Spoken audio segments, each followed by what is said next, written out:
Bonjour à tous et bienvenue dans ce nouveau tutoriel Photoshop gratuit dans lequel nous allons apprendre à utiliser une fonctionnalité de sélection dans la photographie et dans la composition qui s'appelle, vous voyez ici, les plages de couleurs. Au cours de ce tutoriel, vous apprendrez donc les différentes possibilités que vous offre cette manière de sélectionner vos images, à quoi ils servent et quelles sont les différentes caractéristiques qui en découlent et comment les utiliser. Vous verrez donc comment faire à partir de 4 photos. Donc vous avez une photo ici d'un visage d'une jeune fille. Vous allez avoir ici sur un fond blanc avec des petites tomates, un logo, et également ici une photo un petit peu contrastée avec toute une nuance de gris sur le fond et une mise en couleur rouge sur 2 ou 3 éléments. Cette vidéo durera une petite dizaine de minutes afin de vous permettre de découvrir cette fonctionnalité. Si jamais vous avez des questions, il ne faudra bien sûr pas hésiter à m'en faire part et à me les envoyer par commentaire ou par section entraide si vous êtes sur tuto.com pour que je puisse vous éclairer et pourquoi pas ajouter des vidéos à la demande pour aller plus loin dans l'utilisation de ce type de sélection. J'espère que ce tutoriel vous sera utile et vous plaira. Je vous en souhaite maintenant un bon visionnage et je vous dis à tout de suite dans la suite de cette vidéo.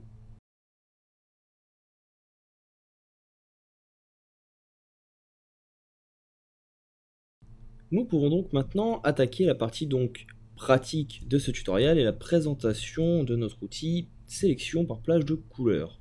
Donc je vais venir l'ouvrir ici, donc il se trouve comme son nom l'indique dans le menu sélection et il est ici juste au-dessus de zone de mise au point. Je clique dessus, j'ai donc du coup une nouvelle fenêtre qui va s'ouvrir. Cette fenêtre qui est ici que je suis en train de déplacer actuellement s'appelle plage de couleurs. Dans cette fenêtre, vous allez pouvoir venir tout simplement avec divers paramètres sélectionner une partie d'une image, créer une sélection autour de celle-ci à partir d'une couleur, comme son nom l'indique. La première option que nous allons voir, c'est celle qui est ici, elle se nomme pipette. En fait, elle va vous permettre tout simplement à partir de votre image qui est ici, de venir sélectionner des couleurs de votre image, une plage de couleurs, directement en cliquant et en pipetant. Donc là par exemple, si je sais que je veux sélectionner ce qui est rouge, soit je vais venir sur mon image ici directement cliquer sur ce qui est rouge et que je souhaite garder, soit je vais venir sur la partie image qui est ici. Vous pouvez définir sélection, quand vous êtes en mode sélection, c'est ce que vous avez en arrière-plan. En gros, comme pour les masques de fusion, ce qui sera en blanc sera ce qui sera sélectionné, tandis que ce qui sera en noir ou en gris ne le sera pas ou alors à une faible opacité. Ou alors vous pouvez ici vous mettre en mode image pour voir le rendu. Vous allez avoir également ici un petit bouton qui va être tolérance, qui va vous permettre de régler tout simplement la façon dont vont être prises en compte les couleurs de votre sélection.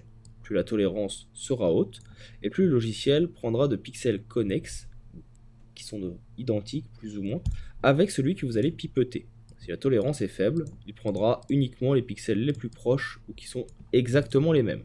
Par exemple, si vous prenez ici le pixel blanc, eh bien tous les petits points que vous allez voir sur votre image d'arrière, ce seront des pixels qui sont exactement de la même couleur que celui que vous avez défini. Si vous venez augmenter ici, vous voyez, vous pouvez venir sélectionner un nombre plus important de pixels blancs. Donc là, par exemple, pour le cas présent, on va prendre du rouge, on va venir le définir, et on va venir essayer de se rapprocher le plus possible uniquement du rouge de notre image. Ce qui peut être intéressant également, c'est de venir reprendre un autre type de rouge plus ou moins proche. Pour cela, vous avez d'autres types de pipettes qui se trouvent à cet endroit. Ces pipettes vont vous permettre de venir ajouter d'autres couleurs. Vous allez pouvoir pipeter une deuxième couleur et l'ajouter à celle déjà présente. Pour faire ce pipetage, pour être simple, si vous avez la pipette simple, en fait à chaque fois que vous allez revenir sélectionner une couleur, eh bien tout simplement vous ne pourrez pas garder l'autre en mémoire. Vous ne pouvez en pipeter qu'une à la fois. Tandis qu'avec celle-là, vous pouvez en pipeter plusieurs. Et le moins, lui, vous permettra donc de supprimer une couleur pipetée, tout simplement. Vous voyez également, petit raccourci qui peut être utile, que si vous venez appuyer sur CTRL lorsque vous essayez de pipeter, vous allez changer votre mode de sélection ici. Donc ici vous êtes en mode sélection, en mode image, en appuyant sur CTRL, vous allez pouvoir rapidement inverser les deux pour voir le rendu que cela donne.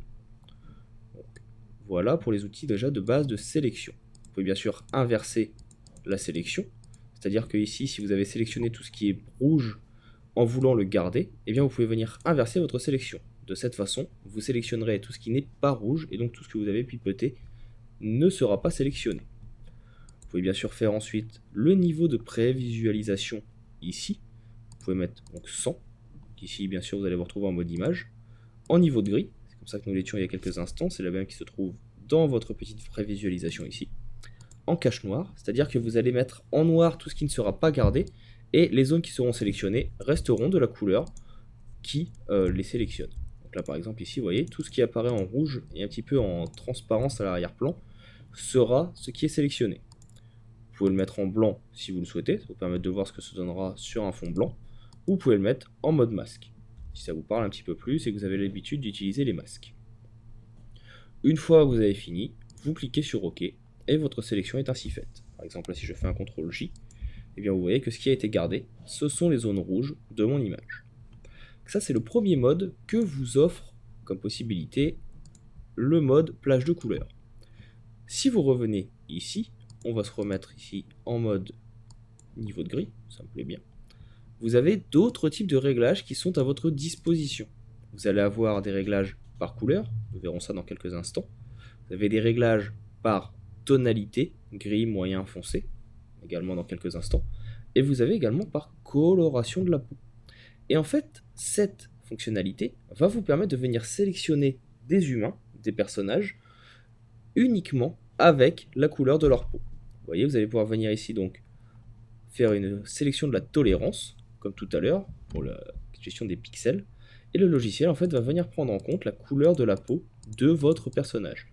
Là par exemple, vous aurez beau cliquer à droite à gauche, rien ne changera, rien ne sera pipeauté. On va juste venir chercher une teinte rosée ou tout ce qui va être couleur un petit peu peau sur votre image. Vous avez également ici une petite fonctionnalité qui va être en lien avec cette tonalité de la peau, qui va être détection des visages. Et en fait, cela va venir uniquement sélectionner les visages de votre photo pour pouvoir les sélectionner. Et là, si je fais un CTRL J, eh bien, vous voyez que vous n'avez gardé que le visage. Certaines parties des cheveux ont été gardées ici parce que notre modèle a des cheveux blonds qui se rapprochent assez de la tonalité de la peau. Mais voilà, vous voyez que vous avez gardé donc le visage et en tout cas les couleurs qui y sont liées. Donc ça peut être utile pour gagner du temps lorsqu'on veut détourer une personne. Comme je le disais il y a quelques instants, vous avez également la possibilité de venir faire des sélections par type de couleur. Donc toujours dans plage de couleurs, vous allez avoir ici donc d'autres réglages, donc tels que rouge, vert, cyan, etc., etc. Donc les couleurs principales de votre image. Et vous allez pouvoir venir dire que, eh bien, vous souhaitez sélectionner tout simplement toutes les couleurs rouges de celle-ci. Là par exemple, si je viens ici, vous allez sélectionner toutes les teintes rouges de votre image. Toutes les teintes qui ne seront pas rouges mais un peu plus jaunâtres, à l'inverse, comme vous le voyez, ne seront pas sélectionnées. Vous allez pouvoir le faire sur des jaunes, donc là, notre petite image qui est verte à la base, si je reviens ici, voilà, va sélectionner toutes les teintes, tous les pixels jaunes de cette tomate. Vous allez pouvoir faire la même chose sur le vert, vous allez pouvoir faire également pareil sur le bleu, etc., etc. Donc ça vous permet de gagner du temps. Là, par exemple, si je reviens sur celle-ci, je fais sélection, plage de couleurs, et je demande à sélectionner uniquement ce qui est rouge. Je vais cliquer sur OK. Et de cette façon, vous voyez que si je viens donc faire un CTRL J, la seule chose qui aura été dupliquée, ce sont les contrastes rouges, les couleurs rouges de mon image. Maintenant, ce qui pourrait être intéressant, ce serait ici par exemple pour gagner du temps, plutôt que de devoir venir faire un coup de baguette magique partout, et bien de ne sélectionner que les pixels blancs. Et bien vous pouvez également faire cela. Vous allez faire toujours sélection, plage de couleurs, et soit vous pouvez passer par la pipette, venir cliquer, sélectionner les pixels blancs pour supprimer tout le reste. Vous pouvez venir choisir des couleurs, rouge, cyan, comme nous l'avons vu, mais vous allez également avoir ici les tons clairs, moyens et foncés. Et en fait, ici, vous allez pouvoir venir donc définir ce que vous voulez sélectionner et ce que vous ne voulez pas sélectionner. Par exemple, en prenant les tons clairs ici, vous allez pouvoir jouer avec la tolérance, mais aussi avec la gamme de votre couleur, et vous allez pouvoir dire que eh bien, tout ce qui n'est pas blanc, ici, tout ce qui sera noir ne sera pas sélectionné, tandis que le blanc, lui, le sera. Vous cliquez sur OK, et vous voyez que ici, tout ce qui n'était pas blanc parfaitement n'est pas sélectionné.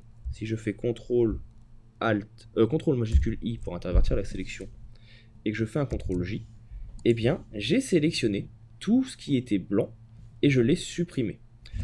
Petite retour en arrière, CTRL majuscule I vous permet d'intervertir la sélection. Cela veut dire en gros que ici, dans un premier temps, j'ai sélectionné tout ce qui était blanc, donc qui n'est pas forcément du plus intéressant.